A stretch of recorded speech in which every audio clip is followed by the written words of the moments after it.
Alright. And we're live. So Dave's Had Enough Show, episode 38, I believe. I could be wrong with that. I think it's 38. How's it going, old Dirty? Hey, what's going on, Dave? What's up, YouTube? What's up, fellas? What's going on? How's it going, Kono? It's going good. I woke up around 20 minutes ago, got an invite, and then decided, hey, might as well pop in. Alright, glad to have you. How's it going, Legal Winning? How dare you ask me this question when it's fucking freezing here in Boston? My nuts are frozen. I'm a fucking cat. Oh. How's it going, Vexium? Hey, what's going on, Dave? Thank you for having me on the show again. Hope you guys enjoy this podcast. Anytime. Alright, I guess we'll start the podcast off with this whole hashtag gamers rise up against hate. I don't know, did everybody see that video? Or there's been a lot of videos about it. Yeah. The past 2 days. I haven't seen anything about it. Alright. I have. The loop. Do you know, I just saw the video today, the main video which started this, and I've seen other people's opinions. What do you get from it, Vexium? Let me see if you're getting what I'm getting.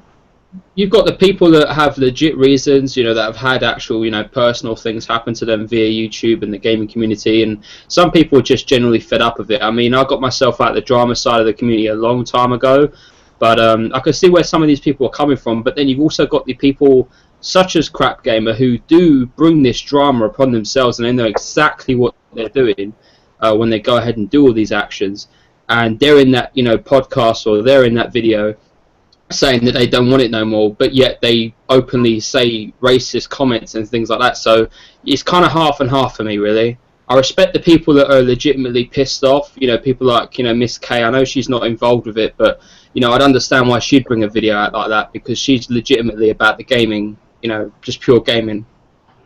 Oh, okay. So, okay, yeah. What about you, Legal Winning? What do you think about it? Because I know you saw the video today, because I sent it to you. Yeah, I got a couple thoughts on it. One, it looks like the good guys are trying to save the gaming community, which is never going to happen. I'm not putting them down, but they have, maybe 1,000 subscribers. I think if you take the whole crumb side of YouTube, which, let's say, for the sake of argument, 50,000 subscribers, if you add us all up together, we ain't going to change shit. Microsoft, Sony, they have millions and millions of dollars, and they are working on this problem, and they can't fucking fix it. So you're wondering why that game Platoon, Nintendo doesn't want voice chat in that. There's too many fucking retards are playing online now. That's just the truth. Did you see this whole movement thing yet, or anything about it? There's been a lot of videos. I don't know if I just saw one video last night from Big Dread that was talking about it, and then today I watched the one where it actually came from. No, I haven't seen any videos about what that movement is supposed to be. Like hashtag, what's the other dumbass movement that they did on YouTube? Operation Platinum and all that bullshit.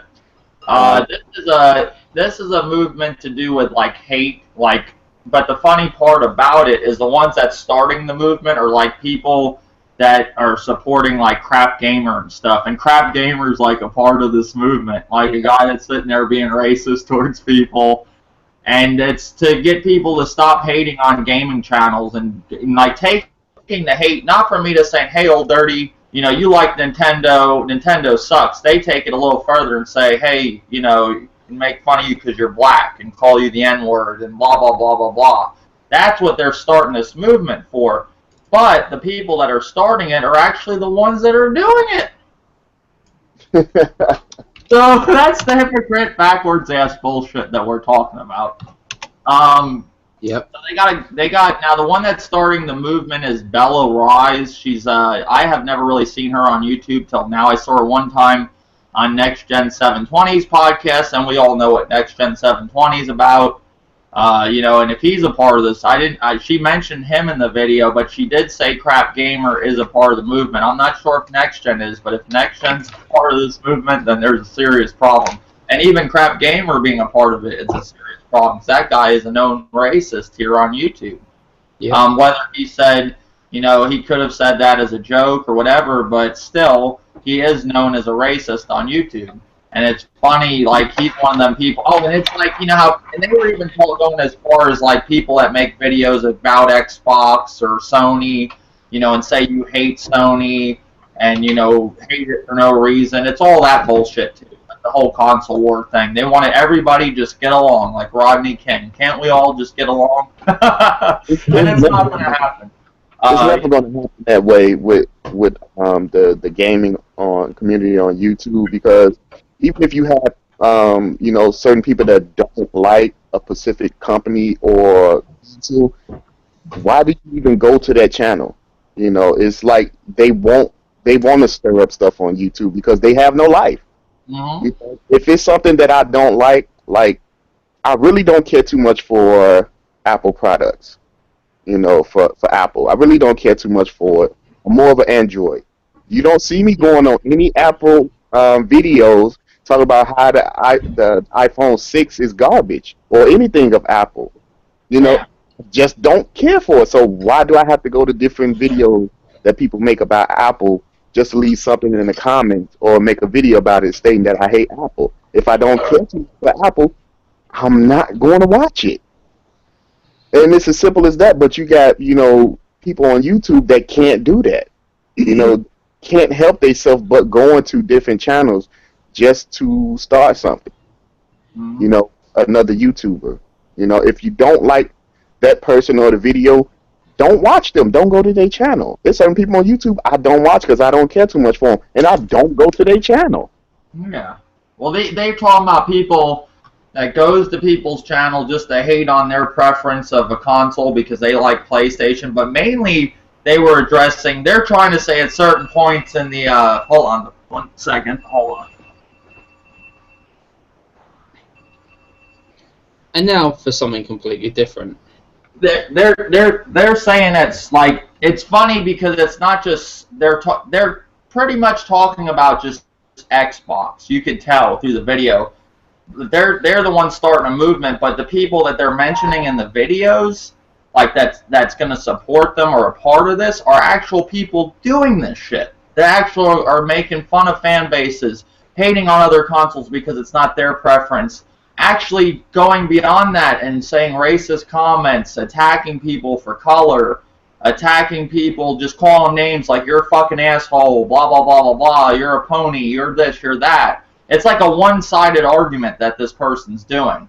You know, and she's actually buddies with Next Gen and all that. And she even, I read the comments, and she's actually defending Crap Gamer and Next Gen in the comments. You know, because Big Dread had wrote a comment saying, you know, pretty much it boils down to he's saying this is some fucked up shit. You know, this isn't right what you got. You know, you guys aren't really speaking it forever. It's like one-sided. That's what I can say. Have you heard of any? How's it going, Grapachi? Have you heard of any of this news or no? With the Bella Ryse situation and one Yeah, the gamers rise up against hate hashtag. Yeah, I know of it. You know, and it comes to no surprise of the situation. I don't really see the point of the movement, but if you want to start something like that, don't be a hypocrite about it. You can't have Crap Gamer, who we all know have said, you know, the thing about the Ryse of the comment, like, whether he deems it a joke or not, I mean, that doesn't help, you know what I'm saying, like, that he's there and a part of the movement. It doesn't make anybody believe you. Personally, like, a lot of people think that, you know, I honestly don't care, you know, for the whole racial thing. Like, just recently, like, I've been on my Nintendo, I wouldn't say hate, but my Nintendo movement, I guess you could say, and I was recently called a nigger because I said Monster Hunter needs voice chat. So I think it's funny. I honestly don't. I think it's hilarious. So I just, hey, you want to keep calling me that stuff? I just find it funny that I make you mad because I said a game needs voice chat. So it could keep happening for all I care. I deem it hilarious. Yeah, I don't think you're ever going to get it to stop. This shit has been going on with Xbox Live for a long time with people calling each other racial names, everything, going on about their families. That has gone on there for a long time in Xbox Live when I used to play in the Xbox, you know, in the original Xbox. Let me just say this. I remember when I was playing EverQuest on the PS2. It was like Diablo, but I didn't really run into anybody that was like swearing or whatever. Like, you run into more crazy people with like first-person shooters and sports games. I think that's. I'm not saying there aren't nuts in the RPG worlds. I mean, but I think people are a little bit more nutty with like high-tension games or something. Mm-hmm. Yeah, I think it's just kind of fucking crazy, the whole thing. And like you said, League of Winning, you know, this community is not that big. I mean, if anybody's trying to start a movement, that's fine, you know, whatever. But if you think you're going to really reach a lot of people in this community, you know, some people don't even take this community seriously. You got bigger YouTubers on here that are actually talking about gaming and not worried about all this bullshit. They don't address this bullshit because they're not a part of this bullshit. We're the idiots sitting here going on about movements and Operation Platinum, and it's nice to try to start this, but I notice any kind of movement like the one Shokio did that made any sense, that gets pushed to the side. You know, but really, in all reality, there isn't a lot of people here, and it isn't going to really make a difference. You know, it's just going to be in this community. That's why we're called the crumb side of YouTube. You know. Well, let me just say this girl, and I'm not attacking Bella Ryse, but even though I might have trolled her channel today, in the comment section, slightly, nothing really bad, but you know, she says that Crap Gamer is friends with this beautiful African American. She's referring to Zaire and everything, and you know. But the thing is, she's talking about Zaire. And don't get me wrong. I don't like. Whatever I'm going to say right now. I know some people have a different opinion. Just let me speak and don't interrupt me. Mm-hmm. I don't think Zaire is into child pornography. I think what happened was, because I'm just going to put this out, and I'm not defending him. Everybody knows that I don't hang out with the dude anymore. I think the dude saw some child pornography on Facebook. I think he didn't know how to flag it, so he sent the link out. So if I saw some child pornography, I send it to you, Dave, and I say, hey, Dave, you're good with Facebook. You flag this for me. But then, you know, like, they're all in the chat room, and they whatever, Facebook, they're like, no, I don't want to look at this. So all those guys who said no to it, they didn't flag it, so they're just as responsible for not flagging it. Because the more flags actually removes the child pornography. I'm just saying, if that's the case, and they didn't flag it themselves, then shame on them as well. But here's the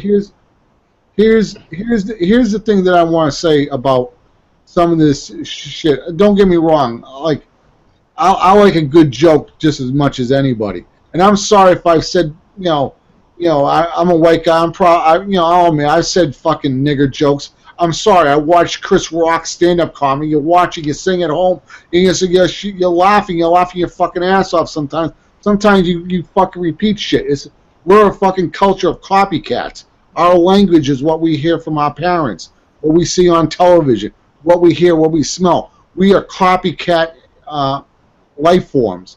I'm sorry, but I'm not a racist, but I'm just giving you... Everybody has said shit that they don't want to be said, but the key is not to let that shit out in public. Mm-hmm. Right? Not to let that shit out in public. But when Zaire was always making fun of Dr. Trey, calling him a homosexual, I don't know if the dude's a homosexual or not. I don't know if the dude just wants to have a private life, whatever. But that shit started a whole bunch of shit, and that's when Dr. Trey, in that video, he said, I'll give you weed points. And he says, bang, bang. He said, my nigga. That's when Dr. Trey said. Dr. Trey doesn't say nigger that much. He said it a few times. But Zaire says it more and more. You know, and I'm just saying to all the niggas out there, if you want people to stop calling yourselves nigger, stop saying nigger to each other. I'm not trying to be fucking trolling or anything like that. But stop the shit. Because I'm telling you, us white crackers, we're on YouTube watching this shit too, and then we repeat it. Oh, okay, thank you, League of Winning. Can I just add a comment to that? Can I just say something? I mean, I've been in that call for about 3 months at one point, and I've got the original screenshot that wasn't, I wouldn't say edited, but wasn't zoomed in. But, it did happen, and I don't think Zaire is a pedophile, like I said in the other podcast, but I just think that there's two lanes. There's the Crum side, and then there's the news review / I'm gonna make my own channel and just keep to myself. That's just the way I see it, you know. And I've chosen the other lane. You know, I used to be a big part of the Crum side, so I can say that, you know, anything that you let out, whether it's a profile picture, people will save that, edit that.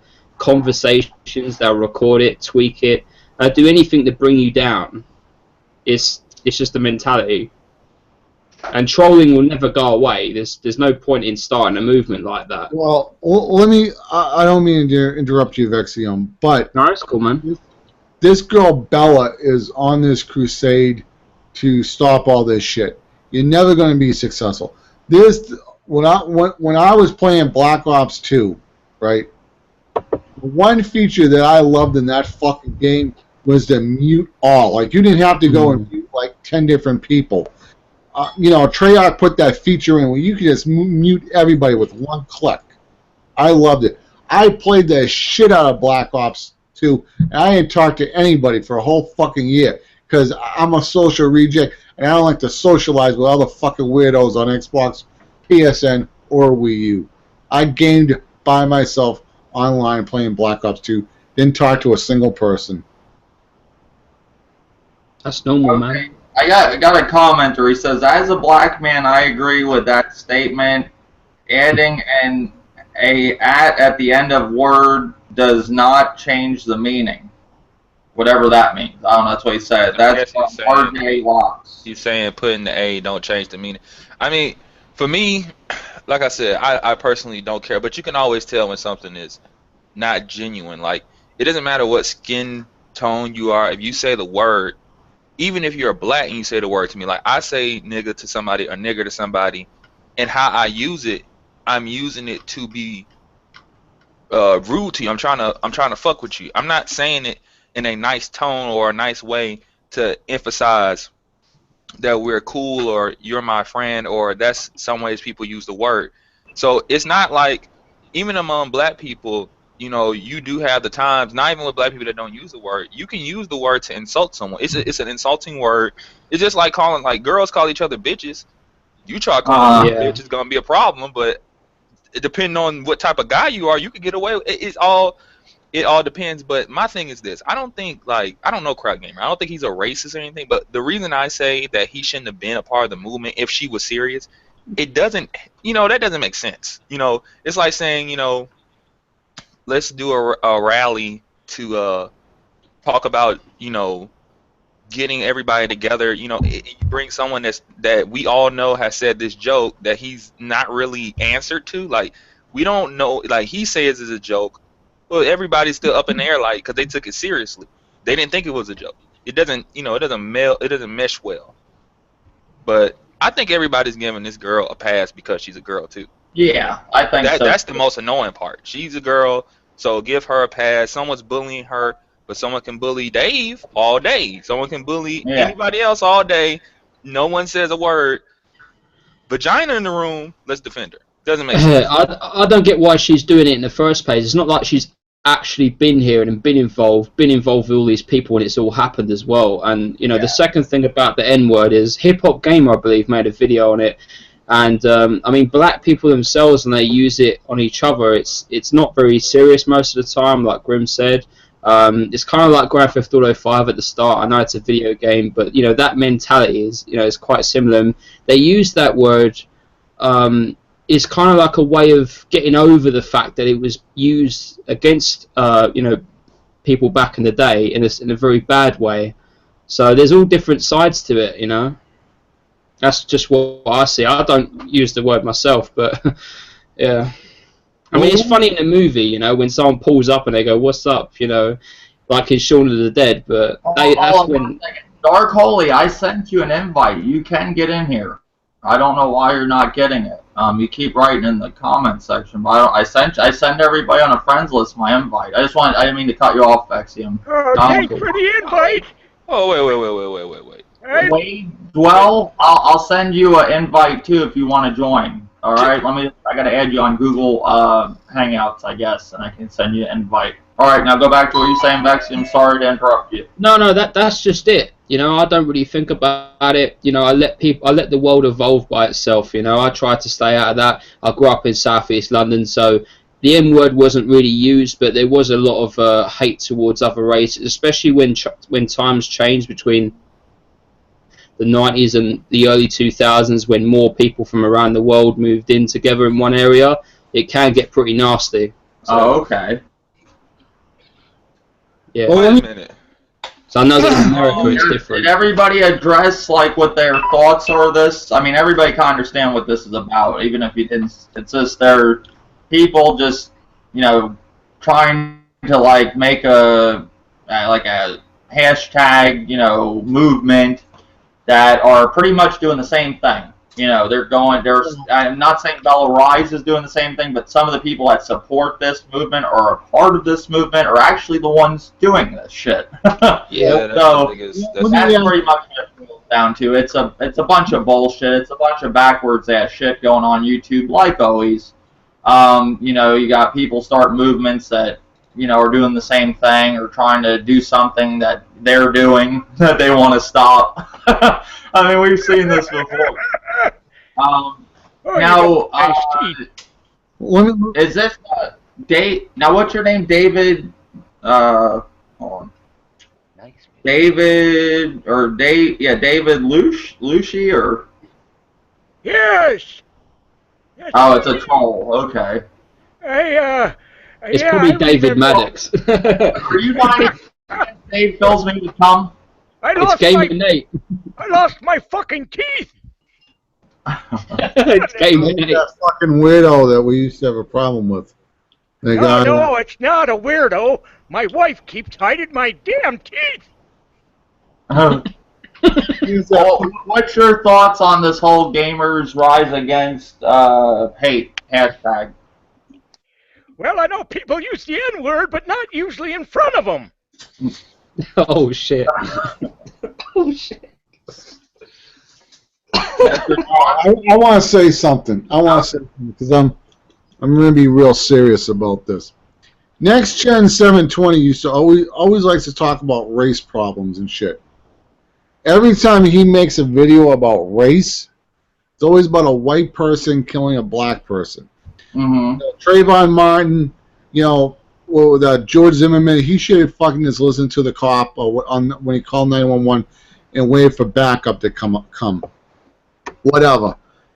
You know, the other incident when that black kid who was robbing the convenience store and the cop shot him, you know, I'm just going to say this, that kid was living a bad life, which led to other fucked up things that led to his death. You know, so, but what I'm saying is, Zaire made a video about that, but he doesn't talk about, you know, some of these black people. Also, there's bad white people, but I'm just pointing out where Zaire's mind is. So, you know, I don't mean to offend anybody, but I'm just going to speak my mind. He's always talking about when some white guy does something to a black person. He didn't talk about when there were two black teens, they killed a World War II vet. He didn't talk about when three black kids, they killed an Australian kid that was in college on a baseball team. He didn't talk about when there were a bunch of black gangs all around America, New York, Chicago, punching old white people like 90-year-old grandmas and shit. He just ignores those things. He likes to talk all the time. He's like Reverend Al Sharpton, wants to stir the pot up with race. That's all he wants to do. 99% of most white people and black people really don't have a fucking problem with each other. Oh, okay. When I go out, I don't see white people and black people really having a problem with each other. It's the media that likes to feed into this shit. Yeah, and when you think about it, and I'm being real fucking serious about this, there's only 6 corporations here in America that own the whole entire news and newspapers, television, and radio. They own it all. So when you read you're watching a local TV station, a local newspaper, guaranteed one of them is owned by Viacom, Warner Brothers, News Corp, or some of these other ones. Okay, and that shit goes right down the chain of command.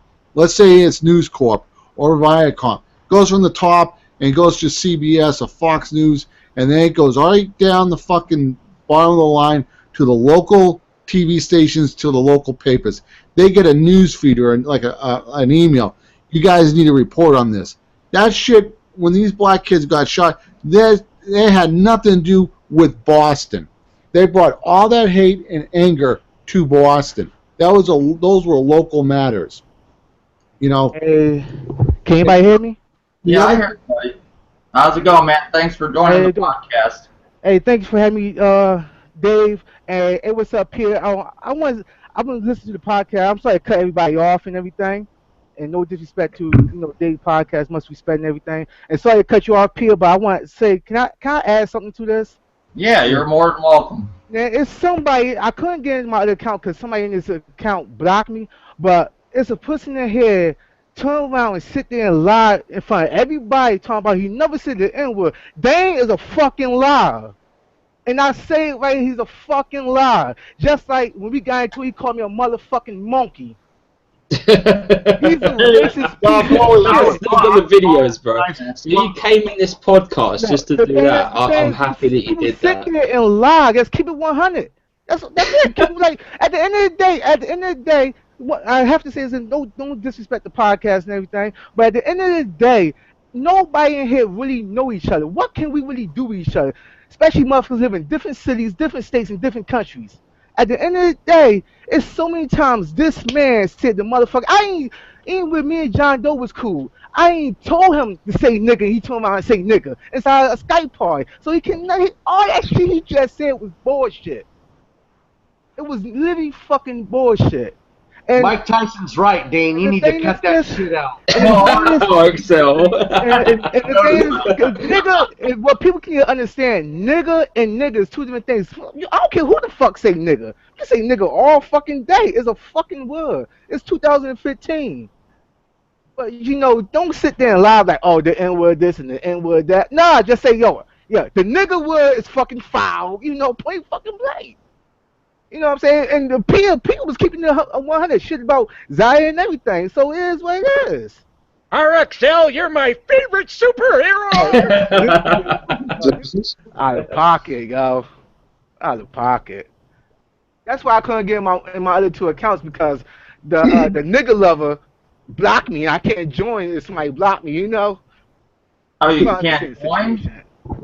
But if somebody in here that blocked me, I can't join the call. I don't know all that. So it is what it is. But how y'all gentlemen, how y'all niggas doing today? Very good. I will say this. And I'm not disagreeing with Doc Holy, but I have met two people I think he just called me a nigger. in my life who don't swear. There was one kid who I worked with, right? I worked with this kid for a long time. It was at UPS. This kid would not even say damn. He wouldn't even say suck. Mm-hmm. And somebody said, we were having the same conversation that we were having right now. Like, hey, you ever say the word nigger? He goes, we're not mad if you ever said it. And I said, yeah, I said it before. And they asked this other kid, goes, do you ever say it? He goes, no. They're like, don't lie. Come on, just be honest. He's like, no, I don't swear at all. And I've hung out, like, this kid would never fucking swear. And a friend of mine, one time his dad gave us a ride to the movie theaters. I was like 15 years old or something. And his dad said, kind of softly, he said, shit. And my friend was like, my God, my dad swore. It's like, yeah, your dad swore. Like he said, I never heard my dad swear in my life. Like, I mean, there are people here in the world who don't swear, and those people are the ones that I would believe that wouldn't say any type of racial thing. But when you're saying fuck, shit, asshole, this or this, believe me, you said everything in the book. Mm-hmm. Yeah, definitely. Okay. Hey, what's your thoughts on RXL? Huh? I said, is Gaming Nate in here too? No, I don't think so. He's worshiping Jehovah. Gamer Nate actually has a video on YouTube now of if you check it out, it's on the Critical Essence Tech USA. He ripped the video and put it on there. and Nate's talking about Jehovah and all that for about 25 minutes. Oh my God. So if you want to, I'm cool. I don't want to see that. yeah, if you want to see it, it's on there. Wade Dwell, I'm trying to get you into the podcast right now. I just added you on Google Hangouts, so I'm going to send you an invite, and you should be able to get in. But there's one other thing I want to bring up that's important about this, and I know I'm going on for a long time. When Zaire went after the whole LA Clippers thing, and I'll just say I don't agree with what the guy said, but what I'm saying is under constitutional law and rights that we have as Americans, I believe that we should not be recorded unless the other party informs us of the recording. And Zaire, and I told that to Zaire. He goes, no, if somebody says something racist, you can record them. So the other party, can make a decision or even try and set you up. You know what I'm saying? Let's say somebody wants to fuck you over. They want to push the right buttons to get you to say something, and then start hitting the record button. And that's the thing that I had. I don't believe that you should be recorded without the other parties telling you.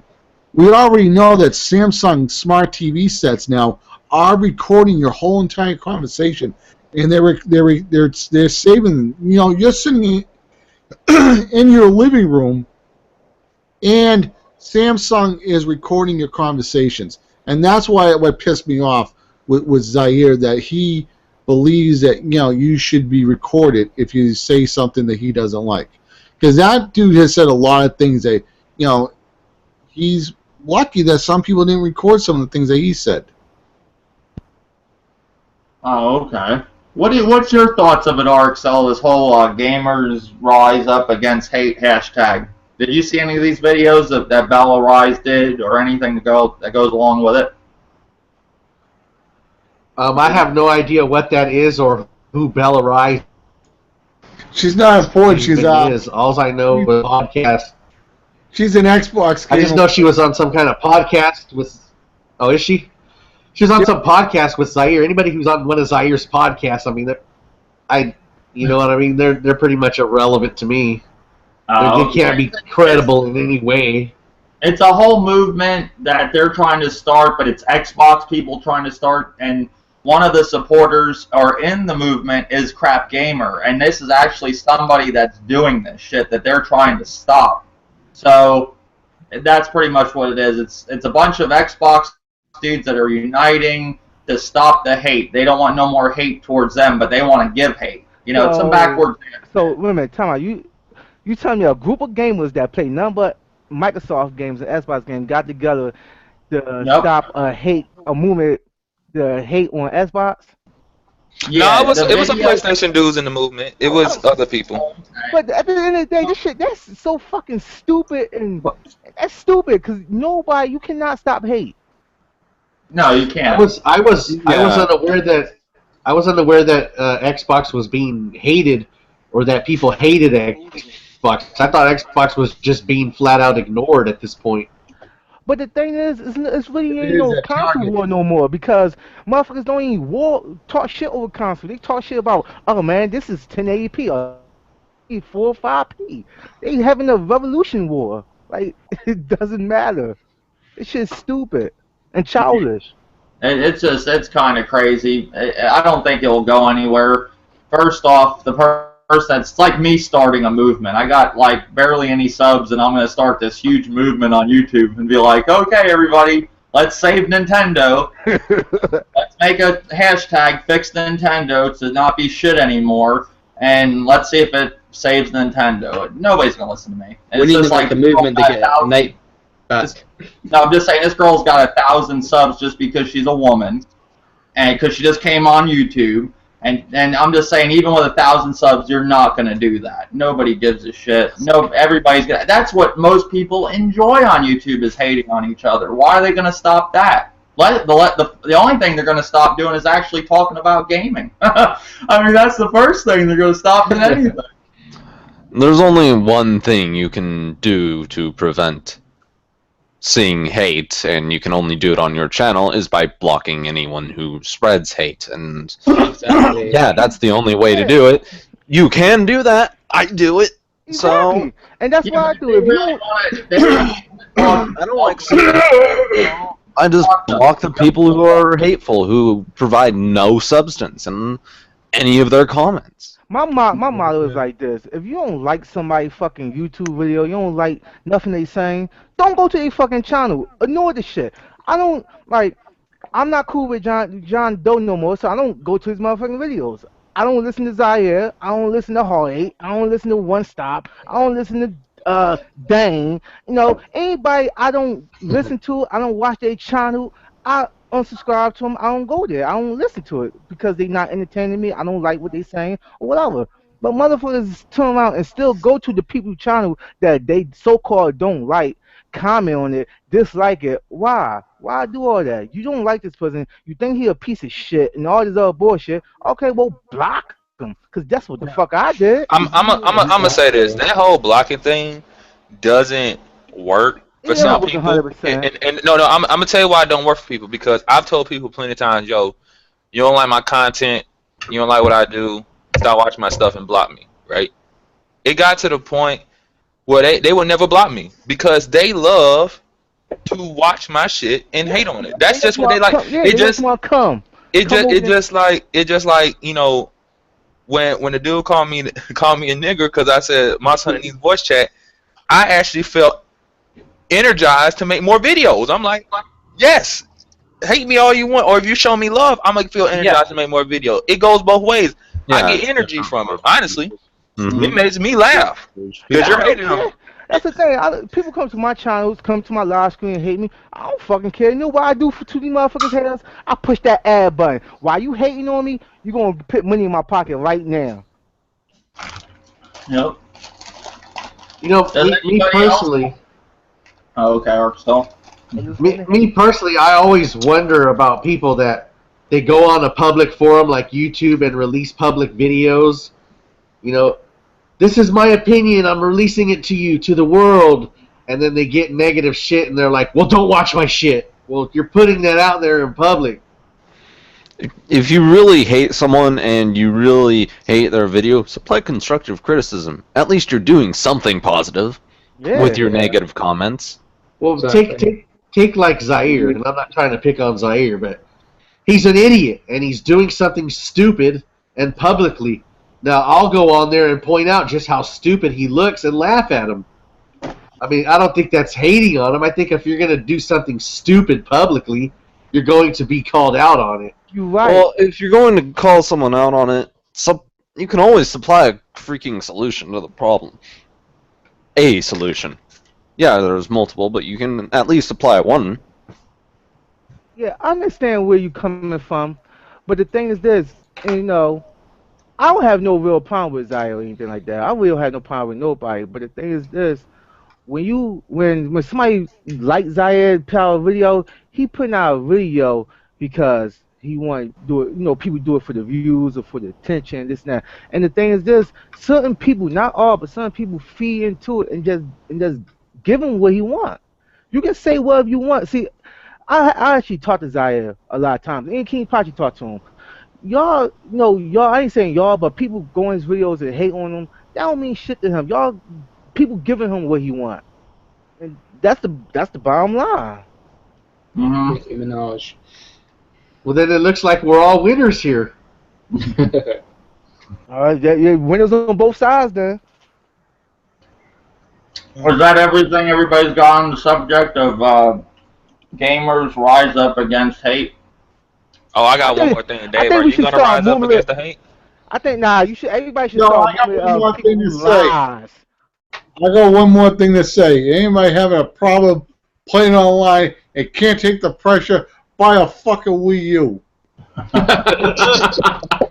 Everybody should start moving about people who lies and shit on podcasts and want to be down. Bang, bang. It always be a Skype call saying bang bang, but turn around and talk shit behind somebody's back. I know who the president should be. Dang. What? I just got one more thing to say about that What is that shit called that you just told me about? The rising up against the fucking hate or something? Mm-hmm. That's literally the gayest shit I've ever heard of in my life. They want you to stop hating a shitty product.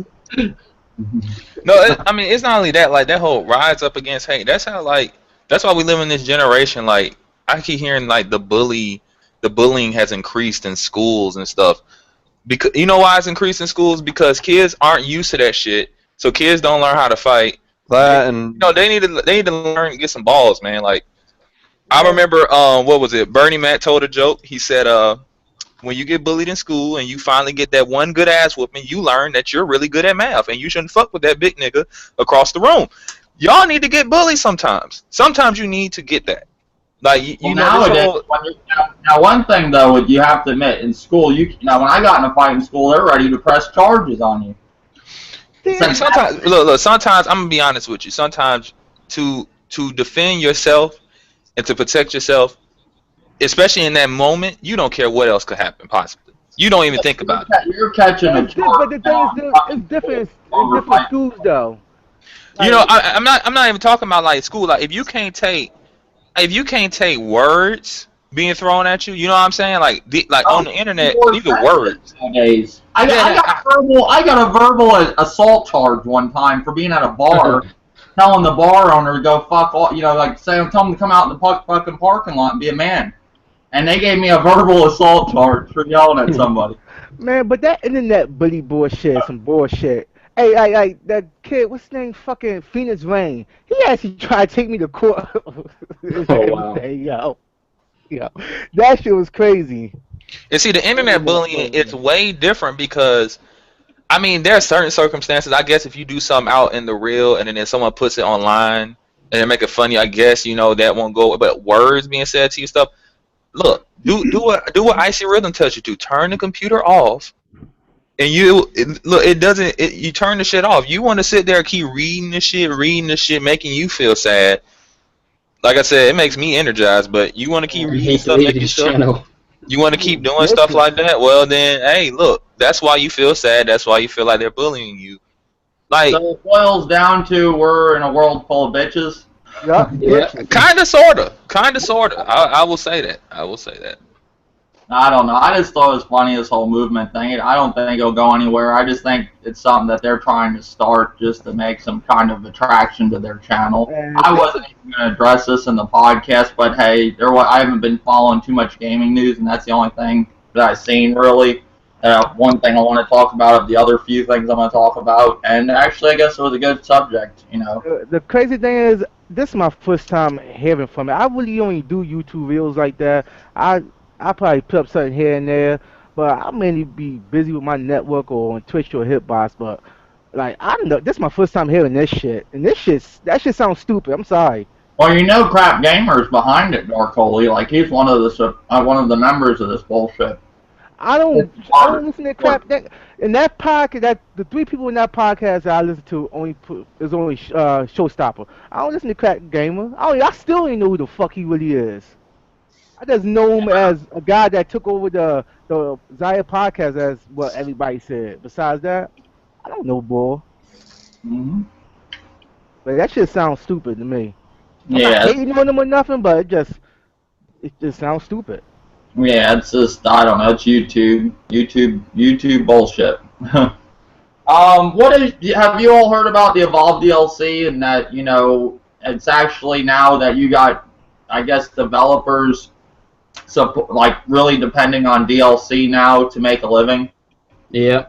Like, it's not $60 just isn't enough no more. Now they need the DLC to make, ends meet, like I did a video. And I wanted to talk about this in the podcast too. What do you guys think about that? Did you hear about any of this Evolve DLC news, Dark Holy? Yeah, I've been reading up on it. I actually got a free copy of it sent to me. I don't play that shit because they did some slimy shit. And they did some slimy shit to Great Apache too. But there's a lot of content they already have. They just didn't release it inside the game, like they did in Call of Duty, to hold the DLC back. But you guys know what that DLC is, though, right? yeah, it's not really a DLC, really, but it's they're just skins, ain't it? Yeah, it's skins, certain guns, and that's it. That's what people are crying about. See, that's what They I want don't more make sense. skins. That doesn't make sense to me either because it's like, all right, Call of Duty, you get like the thing I keep hearing, especially from like Nintendo fans, they keep saying you have to buy the DLC or you're not getting a full game. It doesn't make sense because the majority. You are Excel. No, it's monsters too. You have to buy. But I thought they were just skins. This is what I didn't enjoy it. I'm not cutting any buff. I want to put this out there. This is what Boogie said. I watched Boogie's video, and he said that there's not many monsters or characters in that. Is that true? Monsters or characters in the game to begin with? There's only 2 monsters in there and 4 characters. That's it. Okay, they're gonna sell you monsters and shit like that. What they're kind of doing with Call of Duty with guns? They're not putting many guns in the game. If not many people have noticed that anymore, and I think they're gonna be selling you more guns and DLC over time. It's just gonna get. It's a trend. You're gonna have a game that's gonna have stuff that's gonna have less in it that you're gonna have to pay for. It should have had it from the get-go, like it used to back in the day, and that's the problem. Well, the monsters. I don't think it's not like a fighting game, is it? Where like the monsters have like a completely different move set.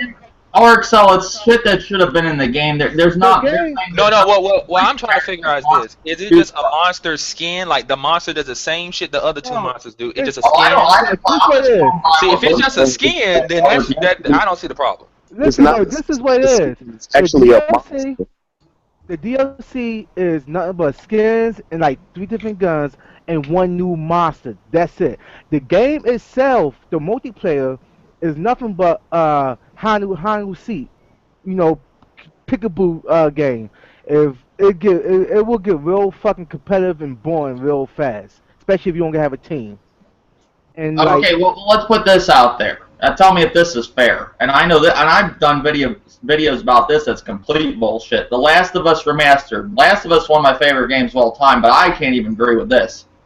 They got you now where you have to buy guns, you gotta buy perks, you gotta buy executions, shit that should already been in the fucking game, but they're selling to you with not even the option of a season pass. That's bullshit. Well, let me ask you this, Dave. Did you feel before that stuff was released or even announced that you didn't get a full title? I thought I was supposed to get all that with the remastered version. No. What I'm saying is like some of the DLC wasn't. I mean, we don't know if it was ready yet. I'm pretty sure it was taken out the game and then added to later, but we didn't even know it existed. That's what I'm trying to say. That's the problem. But they're taking it out the game that should have been there from the get-go. That is definitely the problem. What I'm asking you is, before you knew that DLC existed, did you feel you got $60 worth of your money? Did you? With Last of Us, I did, but I don't like seeing all this gestures and perks. I don't think they should be adding perks and it making it unfair for other people that don't buy the perks or don't have the money to buy those perks. I definitely agree. Like it is definitely bullshit. But what I'm trying to get across is certain people, and I don't know everybody's angle. Certain people feel DLC just as a whole is like a bad thing. Like it is. I'm gonna throw this out here, which people don't acknowledge, right? When it comes to like, do you think it's fair that if you want Mewtwo and Smash Brothers, you have to buy? That's one character. They didn't announce it yet, so we don't really know yet if you can just buy the character. But as of now, the only way you can get Mewtwo when he's ready is to buy both the 3DS version and the Wii version. Even if you don't have the system to play it on. If you got both copies, then you can get that one character.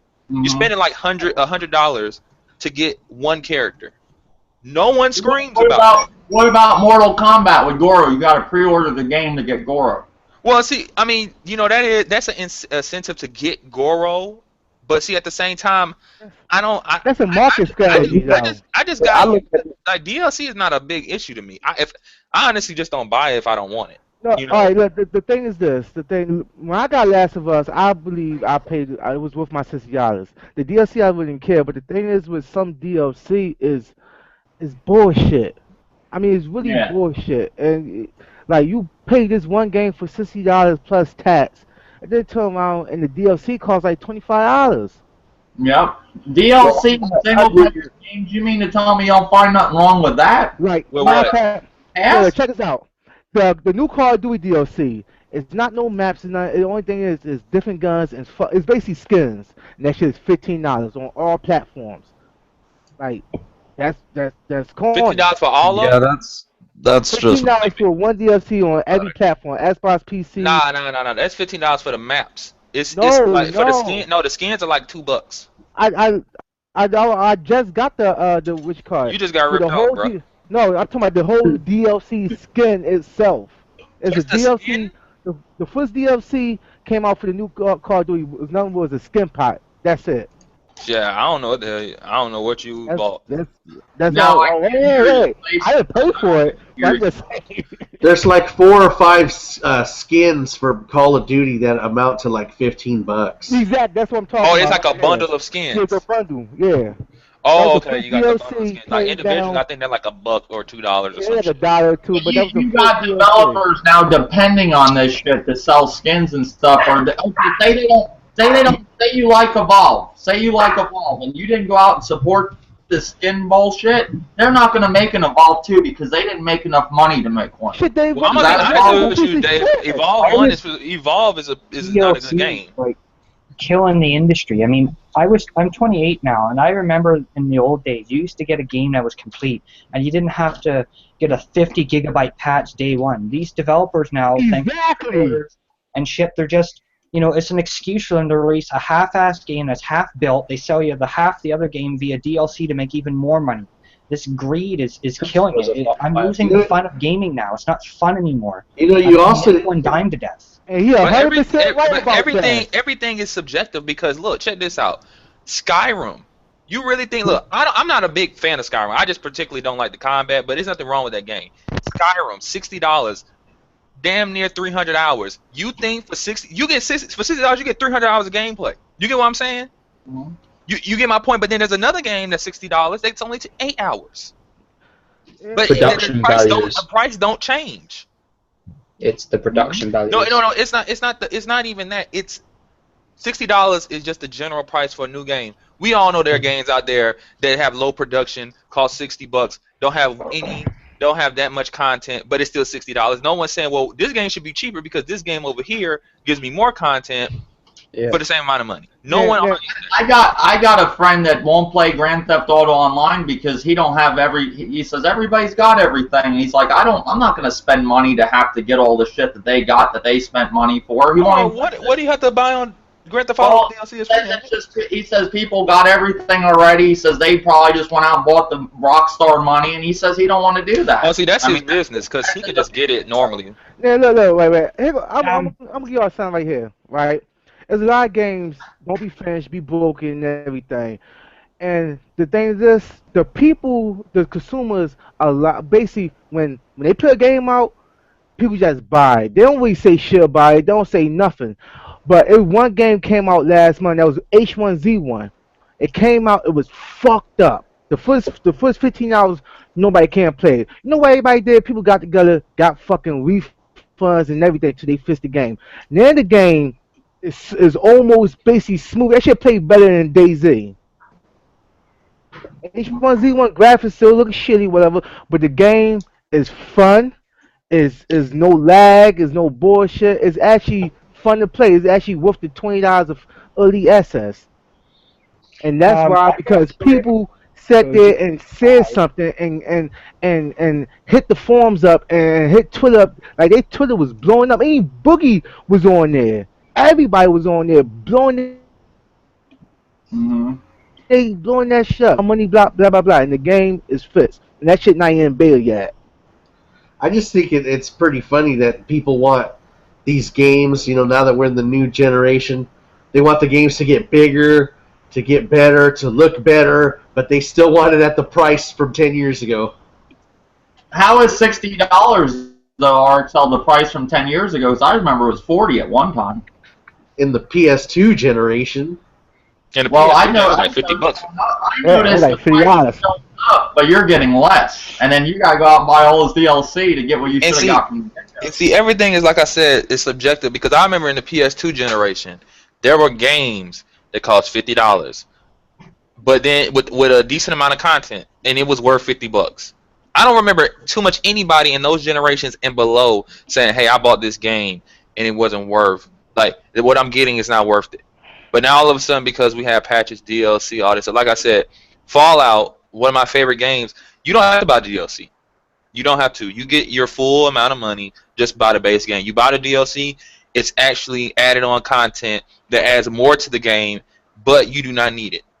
I do not know too many games that I don't know too many games, unless they're like free to plays, that you have to buy the DLC or you're not getting the full experience. I don't know any of them. I've never played one.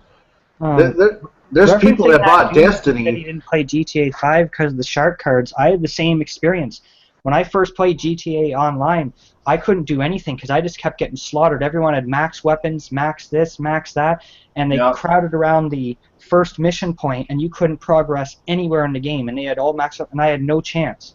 And then, but that's what any multiplayer game, for the most part. If you come into Call of Duty late, and you're going to the lobby full of people that's maxed out, and they got better guns than you, you're going to get slaughtered too. I mean, that happens on multiplayer, just period. But even right when the game started though, like day one launch. No, it couldn't have been day one launch because the cars weren't even available day one launch. I had to get day one launch. There was no multiplayer when GTA 5 first released. There was no multiplayer day one. Then I think there was because I had one and it was out. No, it wasn't. No, day one on PS3 360. Think about it. 360 PS3. I had the game day one. And I played multiplayer day one. So if you bought it on next gen and never played it on last gen, I could transfer my character, all my money, my houses, my guns. I'm already at it.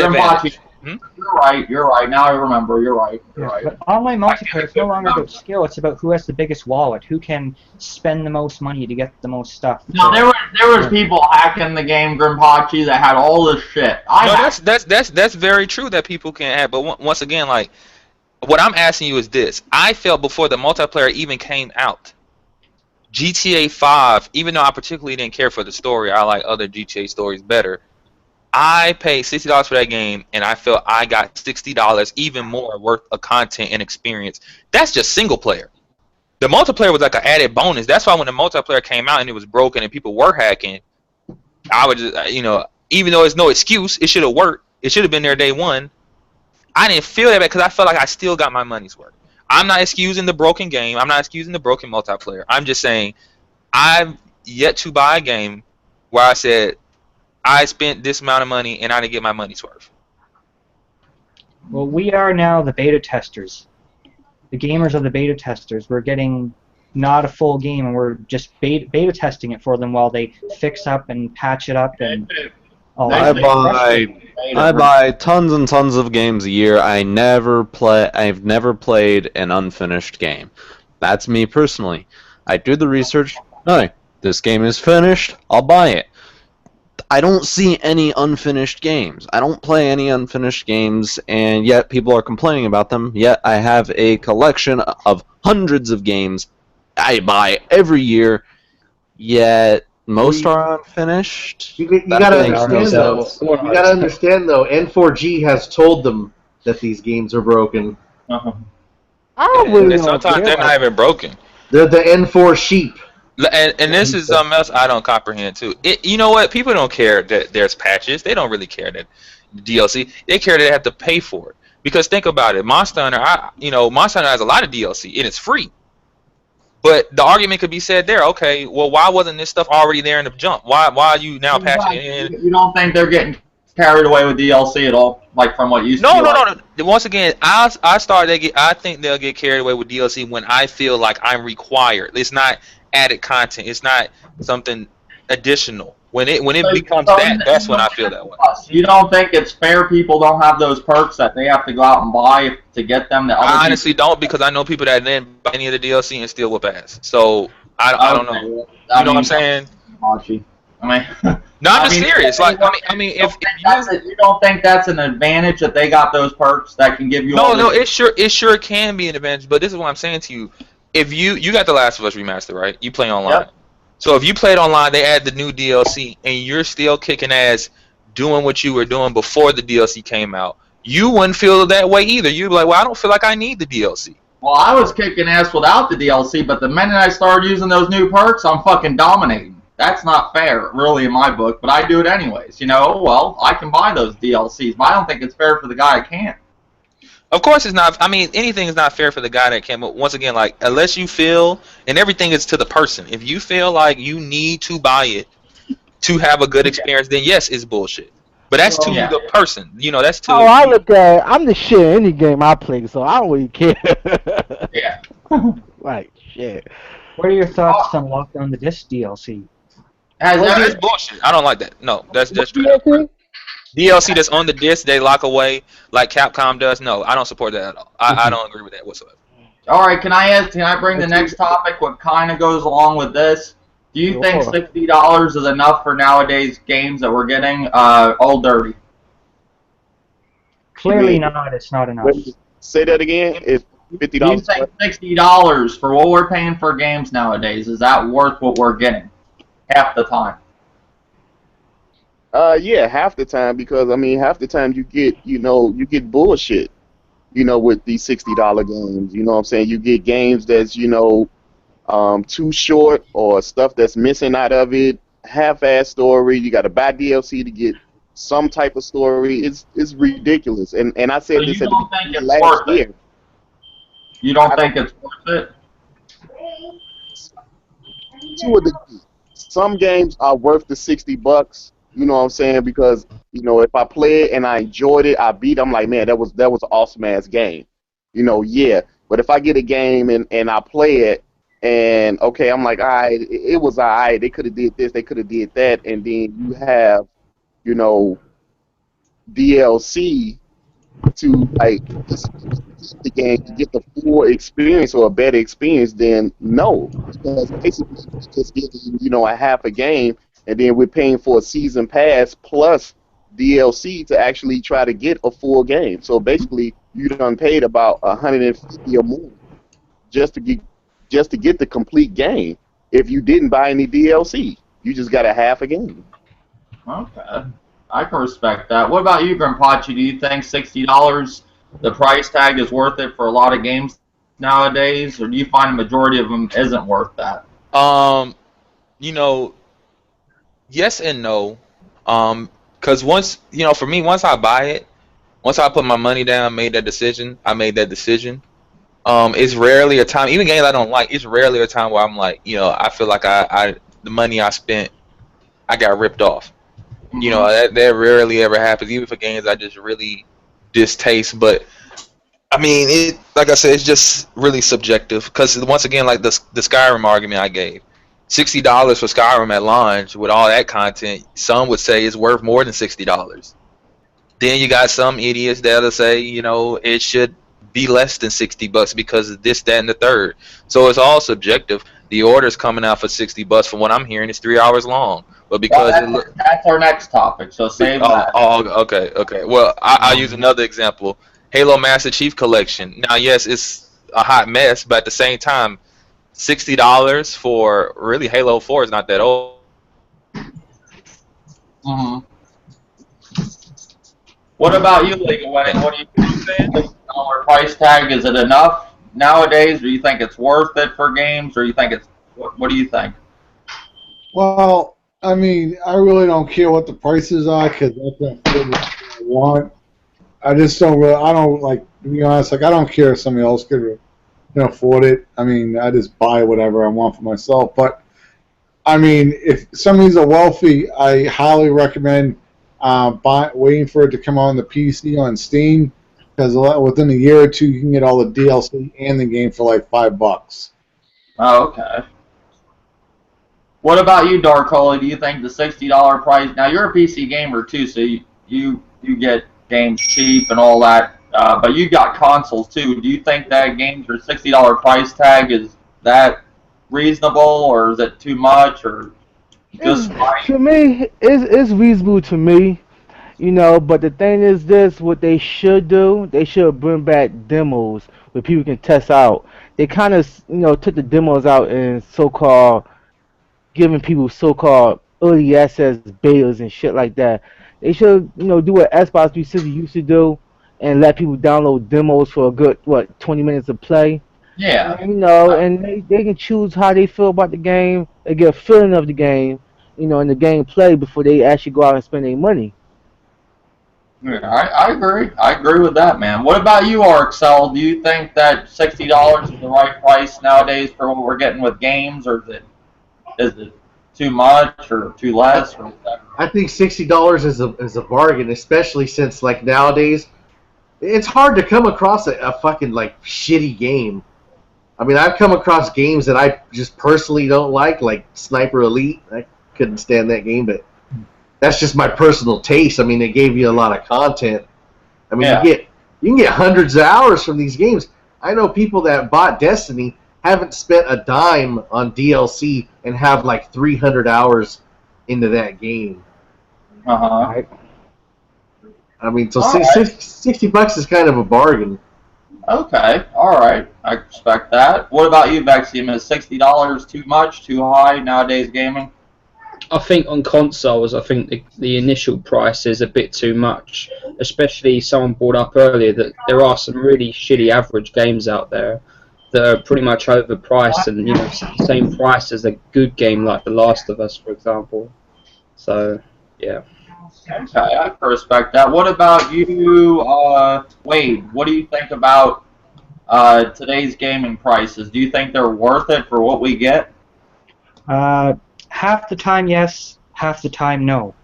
I wish, what would make it more worthwhile for all the games is if they would delay it instead of rush it out there and not finish the game. Like, people are they're pushing these games out way too early to meet the shareholders' expectations, to make them money.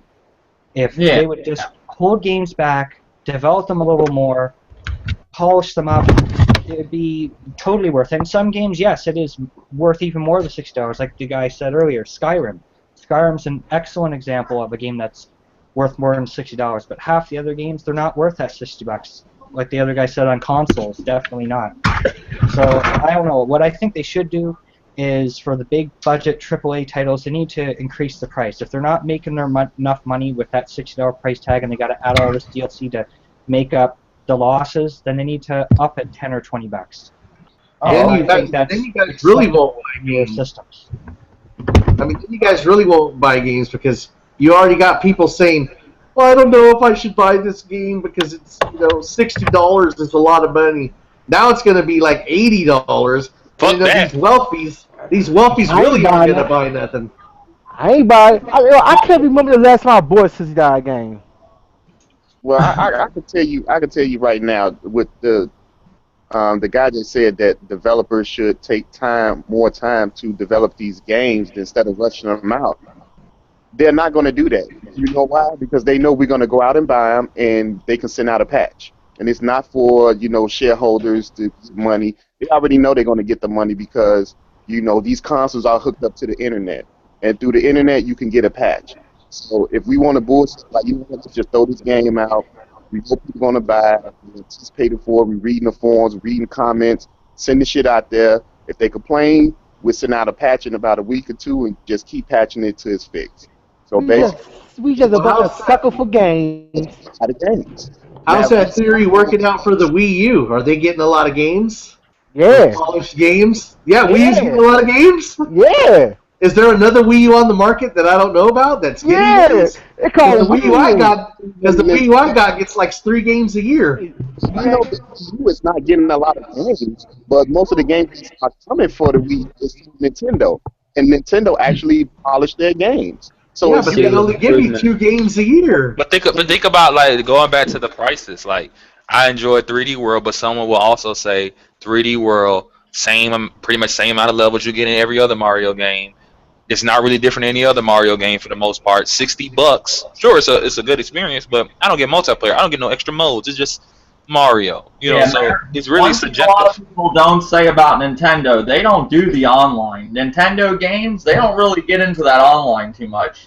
They keep it very basic. They stay in the box. They don't venture out of the box. They keep it just how it's been coming for many years. They may do HD, they may do 3D. But they really don't venture into online. Nintendo's not really into online. You can tell that. Only time Nintendo will do online if they're partner up with a third-party company. Yeah.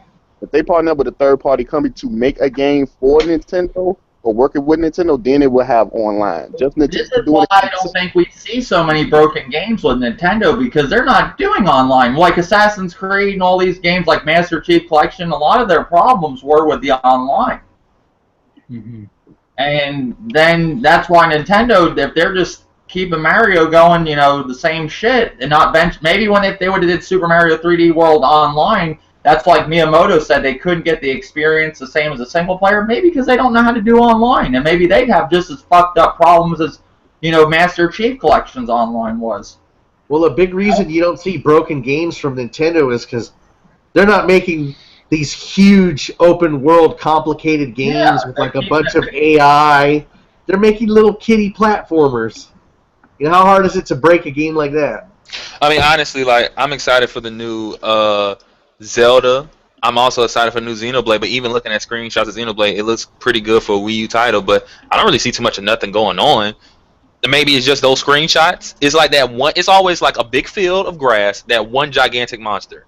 Well, look at Assassin's Creed Unity. Like, I've been playing that at my brother's house. His son's been playing. I played it a few times. His son's deeply into Assassin's Creed Unity.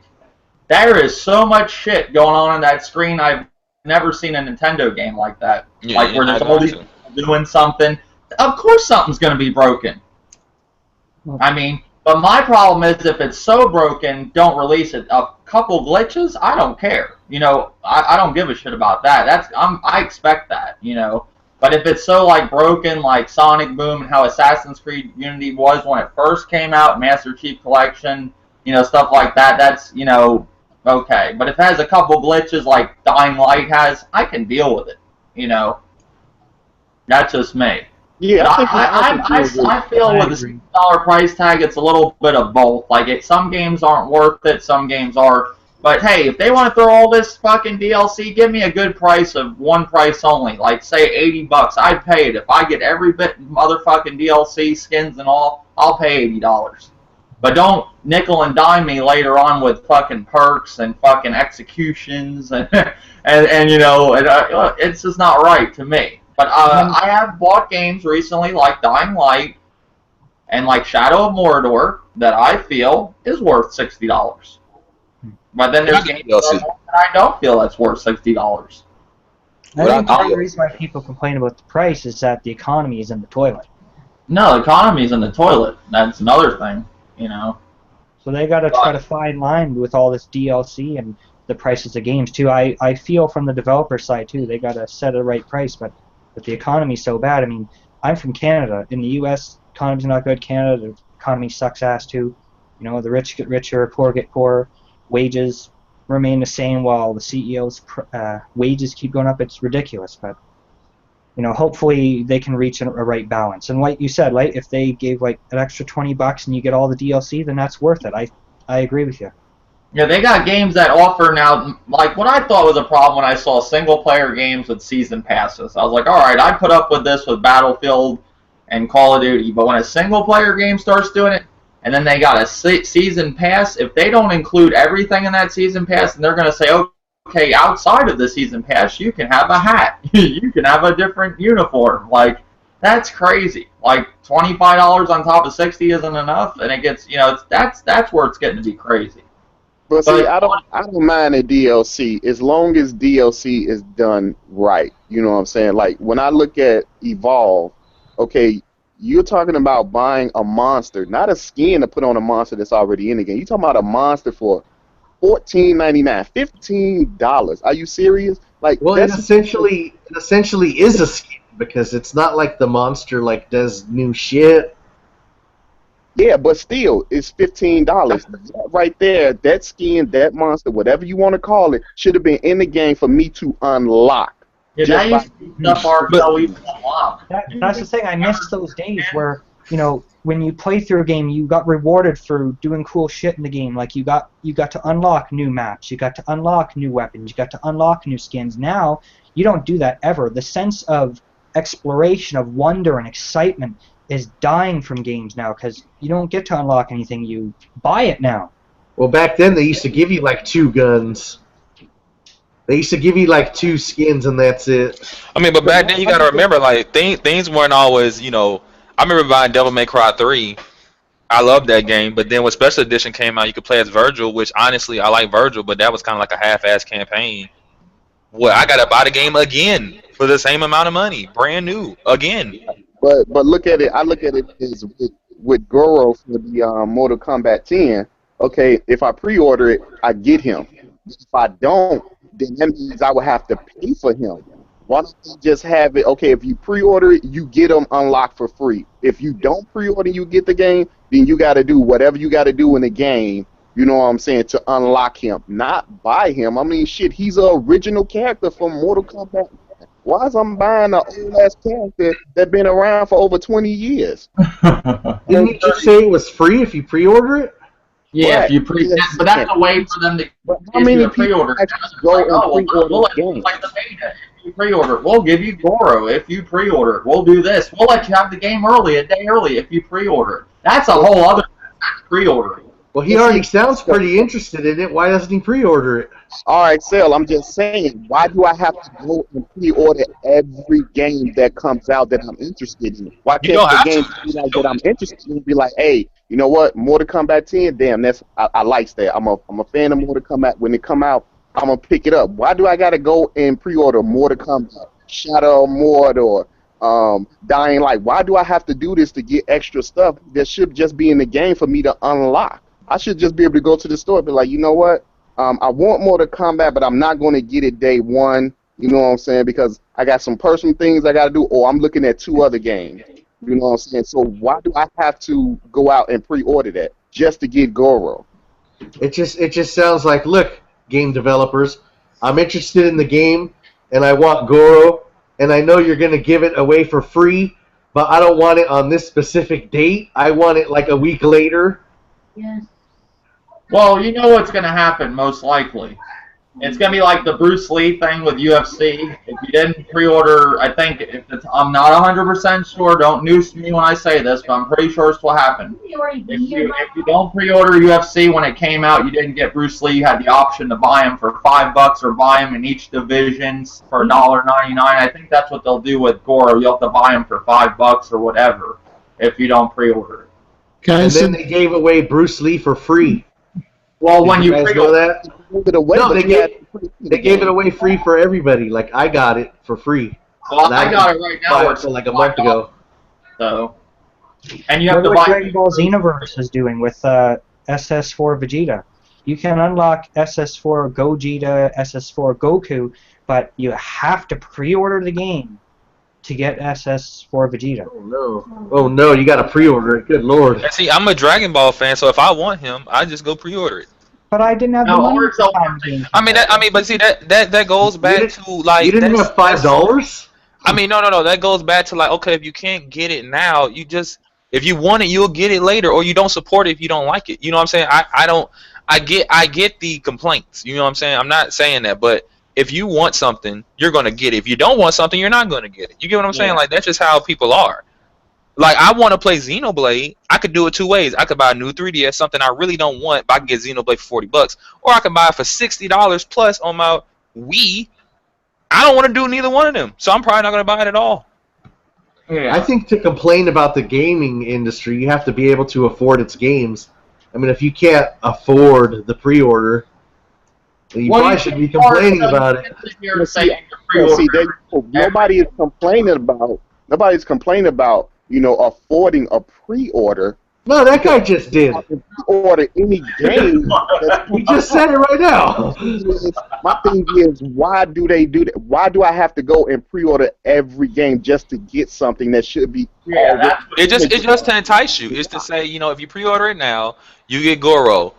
You know, that's just all that is. I mean, it's to entice you to pre-order. Why should Goro be free? So basically, I'm just saying, if I don't pre-order Mortal Kombat 10, you know what I'm saying, then I don't get Goro.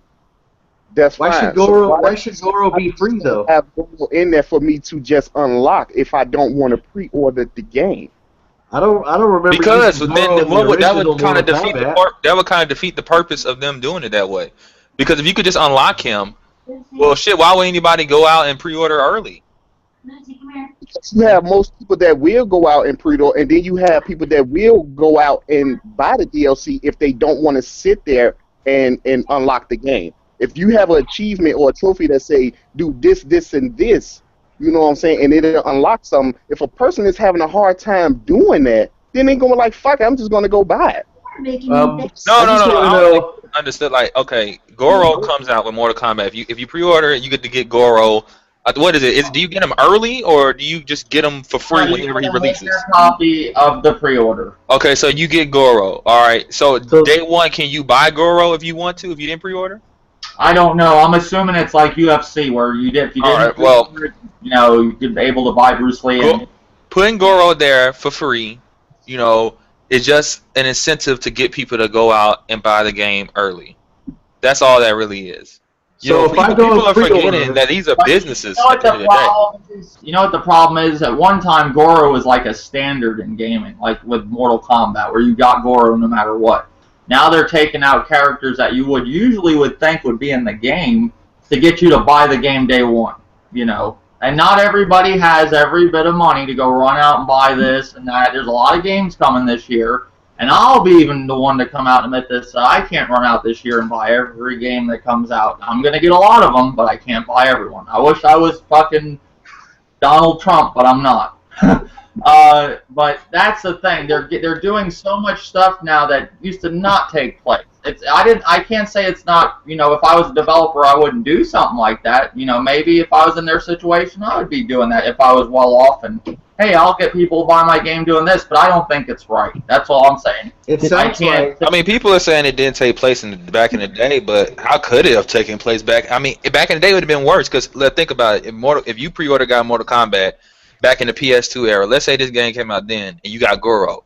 Because there's no patches, these systems really went online. That means your special copy has that game, and I never have it. So you have a different game than me. If I come over your house and you've been practicing with Goro, I would never know what Goro fights like because he's not on my disc at all. I have no clue whatsoever. So you're going to be at an advantage because you're going to know an extra character than me. It sounds like if I pre-order a game, I shouldn't get anything, because then you'll have people crying about how they didn't get it for free. Like I'm entitled to no bonus for pre-ordering it. Well, I get where you're coming from. I get where you're coming from too, Arxel. But it boils down to the main argument is this is shit that used to be in the game that's not in it no more because they have the option of the internet and DLC. And then first Mortal Kombat had Goro in it, but you couldn't pick them. I can't remember one Goro. I remember back in the day I played with Goro in one of the games. It was the one that had to be one of the 3D ones. The like 3D one. Future Mortal Kombat, in the future. Oh, you got to buy the Fatality Pack. They're going to do something like that. The Fatality combo pack.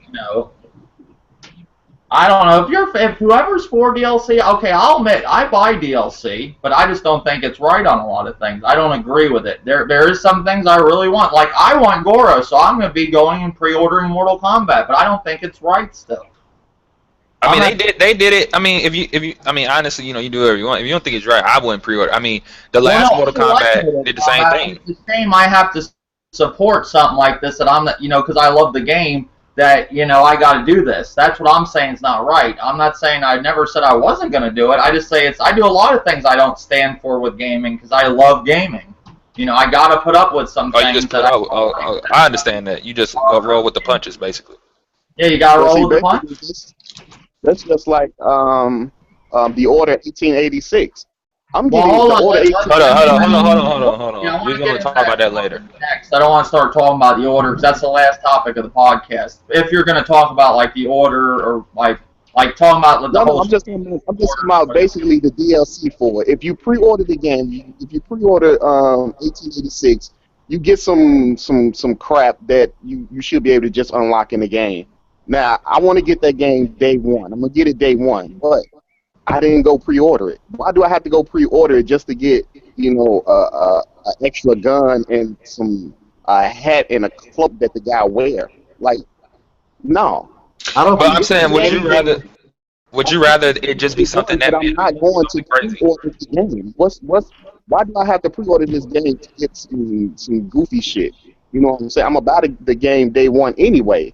And I still haven't pre-ordered the game. I don't care about that listing. Like, well, what could they? Wait. You don't care about the little stuff in the order that they give you for pre-order, right? Not really.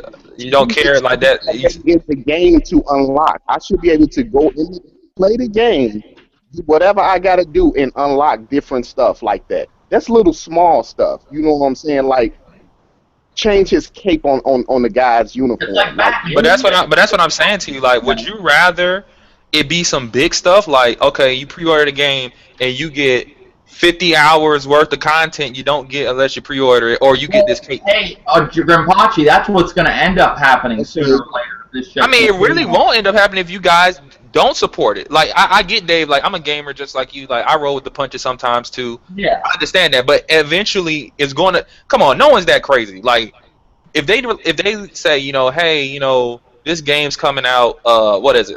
Tekken comes out. It only comes with 5 characters, $60. You got to buy the rest later. No one's gonna buy that shit. I hope not. No. Well, what's going on with well, that's Killer Instinct with the season pass and all that stuff, or the season. I wasn't even. That's kind of something like that. That's a free-to-play game. Pre-orders. As far as pre-orders, I'm just curious with people that got a problem with it. What can they give me? The developers give me for putting my money down, for paying it all off in advance. What could they give me as a bonus that nobody else gets that you guys won't complain about it? $10 off the game. And they wouldn't complain about that. They wouldn't say that's physical content, like I'm just saying, cool memorabilia. Give you a hat like they used to back in the day when you go to GameStop and get a T-shirt or a poster.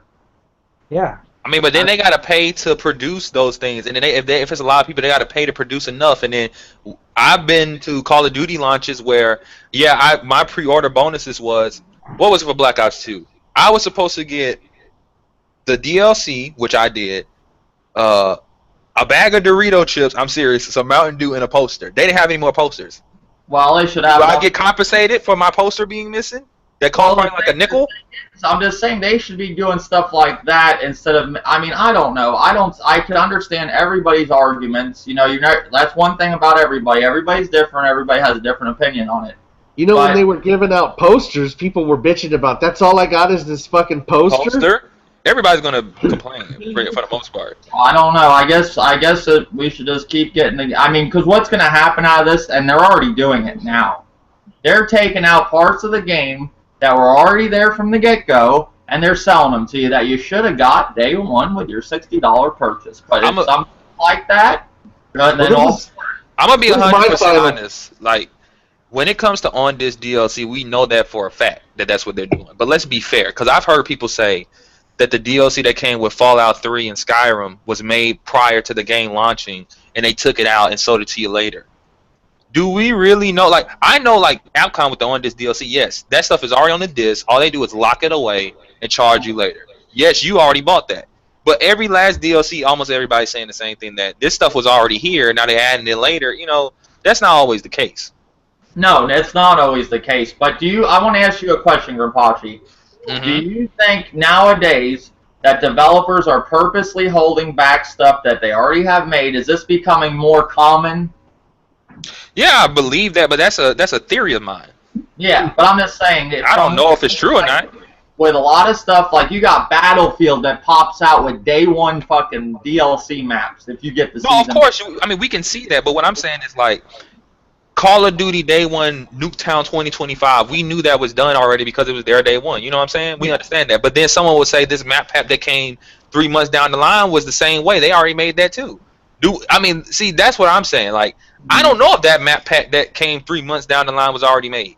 I don't know. Well, you know, Battlefield's map pack was probably made around with it the day one. Yeah, I can agree with that. Like, when the game's like 2 years away from being finished, and they say, oh, we're planning tons of DLC, that makes me think, okay, they're purposely developing this stuff now, they're going to hold it back, and then they're just going to sell it to us later. Stuff that should have been put on the disc. And look at Battlefront, the new game that I was really pumped for. What are they doing? They're planning a long single-player campaign, which is great, but then aggressive DLC. That scared the shit out of me. Now I am very weary about this game. And that's Star Wars Battlefront you're talking about? Or? Yeah, that DICE is making. Oh, okay. All right. I'm very weary of this DLC that I'll never buy. It's making me very nervous. I know we talked about this for a while. One last topic. I want to talk about the Order 1886. Now, there is some rumors, I believe, that it's only 3 hours long. Grimpachi, do you know more about this? Because you did mention it. I mean, I don't know. I know there's. I've heard of a lot of the controversy surrounding this game. That we're going to talk about a lot of it. This last topic, but mainly how people are saying that it's just a cutscene. It's not. All this shit. They're saying that the game's quick time events. That the game's only 3 hours long. That's a rumor. Rumor. Don't noose me, guys. What's your thoughts on the Order 1886 and all the controversy going around it, Grimpachi? The Order to me seems like Sony's Crytek game. You know what I'm saying? It's visually very impressive. I don't think it's going to be anything extraordinary when it comes to the gameplay department. It's probably going to be average at best. And these rumors, because I've never seen this before really with any other game where people are just saying, hey, it might be 3 hours long or 6 hours long or something. And it has no extra content. Looking at the trophy list, it doesn't even seem like a bunch of stuff to do after the fact. Mm-hmm. And to keep in mind, everything is subjective. Like I said, that $60 that you're going to spend for that game, those 3 hours may be the best 3 hours of your fucking life, and you may feel like $60 is worth that. Who knows how you feel about it? But honestly, looking at it, I think it's going to be a short title. It's going to be very visually impressive. But other than that, that's all it's going to have going for it, from what I can tell. Do you think that now that rumor that is going around, it's 3 hours long, that is a rumor, right? If I'm correct. Okay. Yeah, it's a rumor. Has there been anybody on YouTube that has actually played the game, on any videos that anybody's seen? That because I know people like Boogie, I think, has actually played the game, but they really didn't go into it and they said good things about it, but they don't really talk about it. I only know certain people that aren't big YouTubers where you feel like, okay, this person has a motive to say good stuff about it. Most people do say they don't say anything bad. They just say it's a fun game, or they complain about the QTEs, but they say the weapons feel really impactful. But they say the QTEs are cool at first, but they hope it's not going to be a lot of them. So it's very for the most part an average experience. That's how I take it for most people. What about you, League Winning? With all the controversies surrounding the Order, have you heard of any of it? About how the game might be short, how there's a lot of quick time events? What's your thoughts on all that? I don't know if League Winning is there. I might have to go. RXL, what about you? I think RXL's. What about you, Wade? Hold on. I just had it on mute. Oh, okay. The game is not 3 hours long.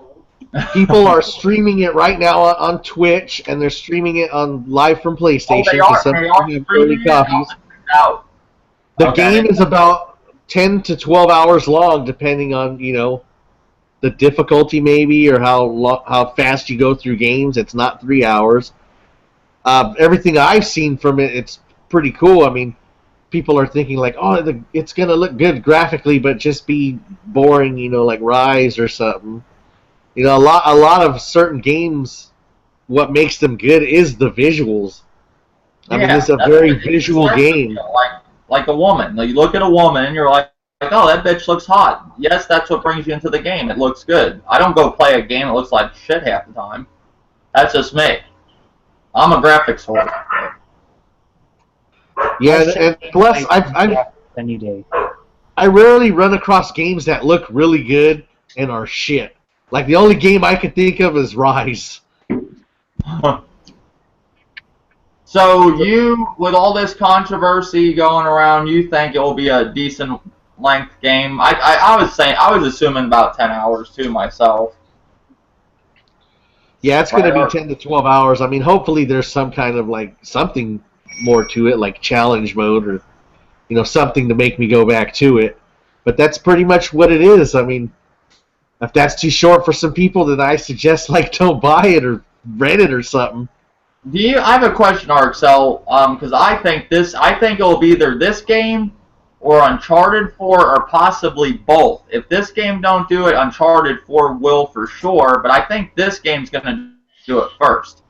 This will be the first PlayStation 4 exclusive actually to show off what the PlayStation 4 is all about. Do you think so or no?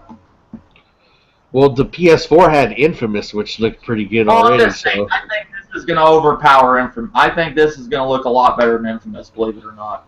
Yeah, it's gonna look really good. I could tell you already what's gonna happen. It's gonna be released. It's gonna be the best looking game on consoles. It's gonna Metacritic in the high 70s, but it's gonna be a really good game to me. Okay, I can respect that. What about you, Wade? What do you think about the order, the controversy? Do you think it's going to be a good-looking game, like first maybe true exclusive that shows off the PS4? Maybe that's why a lot of people are hating on the game because they're, you know. Yeah, I agree. I think this game might show what the PS4 is truly capable of, and I don't think it's going to be 3 hours long because if it was, that game, it would get a lot of flack for it. I agree with the others, what you guys have said. 10 to 12 hours seems acceptable, and it looks like it's fun, but the one thing that concerns me is the QuickTime events and the lowering of the frames per second to give that cinematic feel. And that's a trend I see happening in games, of focusing all on the cinematics, the cinematic feel. And I could see one point where most games are just interactive movies that basically have QuickTime events and you basically don't have much gameplay. And that's something that I hope we step away from. Can you name some of these games that are interactive movies that's not Beyond Two Souls or Heavy Rain? I'm just curious. Not really offhand. I didn't think so. I've been tired, and I haven't had anything to eat for breakfast. You're funny. All right. Has everybody got what they want to say about that topic? I think The Order is going to be a great game. I'm looking forward to it. I hope it's everything I thought. That's one of the reasons I got the PS4. I wanted The Order. I think the story looks good. I like werewolves. Is this considered a survival horror and action game? What is it considered? Yes, action. Okay, to me it looks like kind of like, you know, a horror type game with the story. I'm just saying the werewolves and shit. I like that type of stuff. I figure it's like an action game though, but I like those type of stories, and I'm even looking forward to Bloodborne. But the only thing that gets me where I don't want to get Bloodborne is I'm not into RPGs. I know a lot of people love RPGs. I don't. I like first-person shooters, third-person shooters, sports games. I guess I'm a dude, bro, like a lot of people say. I like, you know, I don't know, Platoon. At first, I was thinking about it, and then I knew there wasn't going to be voice chat. We all know what Nintendo does, but still just hearing there's no voice chat confirmed, I don't give two shits about that game. The only games I care about on the Wii U this year, which will be The Devil's Third, Star Fox, if that looks decent, and Legend of Zelda, if that comes out this year, which I think that's going to be well, I think it'll be Huh? Not Splatoon? No, I'm not looking forward to Splatoon anymore after all bullshit. You're not getting Bayonetta 2? No. How do you not have that game? Badass game. It's well worth it. Yeah, I might get it when I see it. I'm just not. I mean, this might shock a lot of people. I'm not into Devil May Cry, so I don't know if I'll be into, Bayonetta 2. Are you into God of War? I like God of War, but I don't care for I never cared for Devil May Cry, and that game just looks a lot like Devil May Cry to me. Yeah, it's more of Devil May Cry than it is God of War. You can't compare that to God of War. I mean, God of War, yes, you go around hack and slash, but that looks more like Devil May Cry than anything. Do you think we'll see a revision of the Wii U before they announce or show off their next console? I really do think there's going to be another Nintendo console this generation. Well, it's going to be in the next 2 years or whatever. I didn't think that as first, but how Nintendo is going about releasing their games for this console, with it being in its third year, and it's not its first no more, and it's not its second. I was like, the first year, okay, they didn't have third party. I understand that. Maybe the second year they, from not having third party still, they got to make the third year great. But now we're in its third fucking year, and the same shit's going on. Nintendo's got money to get these games going, to get exclusives. They had 3 years to do something, and they're still fucking up. That's why I'm thinking that they're just gonna. Why wasn't GTA 5 on the Wii U? They made it for the 360 and the PS3. Well, Nintendo has fucked over Rockstar so many times in the past and boycotted their games. So they're probably not really that big on doing business with them. You know what I thought's some crazy shit? A game like Plants vs. Zombies. that game not being on the Wii U is crazy. Even though it's EA and I know they have problems, how did Nintendo not get that game of all games? Because it would probably overrun Splatoon. Yeah, I don't know. I mean, that came out a while ago, though, Grumpachi. I mean, that ain't coming out around the same time as Splatoon. Yeah, but you know, you never know Nintendo. Like I got a big theory with Nintendo. They're purposely ruining Sega, letting them put out Sonic Boom to ruin their franchises. Makes sense. What happened to the Sega already in the toilet? Yeah, but don't you think Nintendo? Think about it. All the good Sonic games or Sonic related games, for the most part, who's right next to him? Mario. Yeah. He only good when he's with Mario. Who cares about Sega, really? They're not a console I mean, manufacturer. Sega's kind of irrelevant nowadays. I hate to say something. I got Atlas, though. But come on, it is when you really think about it. Sega's nothing no more. And you know what's funny? You got a lot of Nintendo gamers when they say, "Oh, I don't never want to see Nintendo third party." What do you know? That's like the same thing with Sega. You know, we never expected to see Sonic on a Nintendo console. You know, that could happen with Mario. We might see him on a Sony console one day. It's gonna end it. They say, "Well, I just couldn't play it. I couldn't do it." Well, what did Sega fucking gamers say back then? They couldn't play nothing unless it was on the Genesis. You know, come on. They just moved on, really. Nintendo could prevent that from happening. They just moved on, grew up, and just fucking moved on. That's what they did. They stopped being bitches. I mean, that's one thing about the Nintendo fan base. A lot of them on YouTube, they're fucking bitches. Like, I can't stand sensitive people when you can't say nothing around them without getting their feelings hurt. It's fucking grow up and stop being a little bitch. That's all it is. That's what it comes down to. That's why I'm hard on Nintendo lately in my videos. I'm disgusted with the Wii U. I'm disgusted with their fan base that sticks up for everything Nintendo does. They always got some kind of thing they can say, "Oh, well, Splatoon doesn't have voice chat." Well, the quality on the Wii U isn't good anyways with Smash Brothers. No, have Nintendo fix that shit. They got the fucking money. Supposedly this Wii U is more powerful, or a little bit more powerful than the PS3 and the Xbox 360, and they can't even do the quality of that. Why is that? I don't know. A lot of their upper management does not know the modern gaming industry. Idiots. Well, like they need to hire people that know the modern gaming industry. They got fucking money. That's what I understand. They're not a poor company, Nintendo. They're definitely there's no excuse. There's no excuse for that. I mean, if Nintendo does not, with their next system, make it on par technologically, like power-wise, they're not going to gain the third-party support back. They won't. They need to be on par.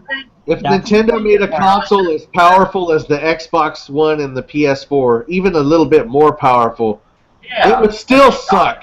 It would honestly, still I think it wouldn't really matter because Nintendo needs to change their ways. Like, how was the DS not region locked, but the 3DS and the Wii U is? It really doesn't make any. Like, Nintendo's policies are retarded, and then the fan base, for the most part, don't understand. Like, there's a movement. Like, I was supporting it at first because I thought the movement was good until I realized they don't understand themselves, just like Nintendo. Like that, we have a voice. It sounds nice at first, but then you realize what it's for. It doesn't fix Splatoon's issues. It doesn't fix anything.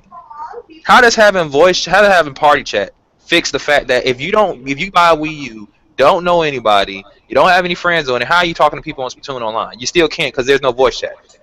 It doesn't fix anything. That's the problem. Like with games like Smash Brothers, when you go into For Glory and you run across randoms, you're playing randoms. I can't talk to them. I can't say, "Hey, how are you doing this? How are you so good? Let's go. Hey, do you want to play tomorrow?" I can't say shit to them without having to go through some backwards ass shit through Miniverse. Like, who the fuck wants to do that? Well. Next, Nintendo, get rid of a lot of the upper management. Iwata needs to go. Reggie needs to go. Some upper management needs to go. Rehaul their online system. Get somebody in there that knows how to make a decent online setup, and look to the 360 or the Xbox One. You can mute people. You can block communications. You can have some kind of a restriction where you can only talk to people who are of so age if they want to do the whole kid-friendly thing. There's ways that they can do and have voice chat, and you should be able to, because you can't set up a game. You can't hook up with a random person. Hey, I like playing with you. I'm gonna add you as a friend. Let's game together. You can't do that, and it's a joke. It's an absolute joke. Yeah, I got a Wii U. It's sad because Sony and Microsoft, they're not out there saying, "Oh, well, you can't do this." Shit's gonna happen if it's gonna happen. You can't block that. If there's some fucking pervert that wants to get online and play the Wii U and do that shit, oh well, you can't do nothing to stop them. I mean, Nintendo just boycotts the whole fucking thing. Like, oh, it's one person that they could possibly catch. You know, they just boycott everybody. You know, they don't let nobody do it. And that's the problem with Nintendo nowadays, to be honest. That they're stuck in their ways and they'll never get out of them. It looks like, unless they change their management, you know. And they got to get the right management in there when they get the new management. It can't be anybody like these assholes that are on fucking, you know, the staff right now, because it's pretty bad.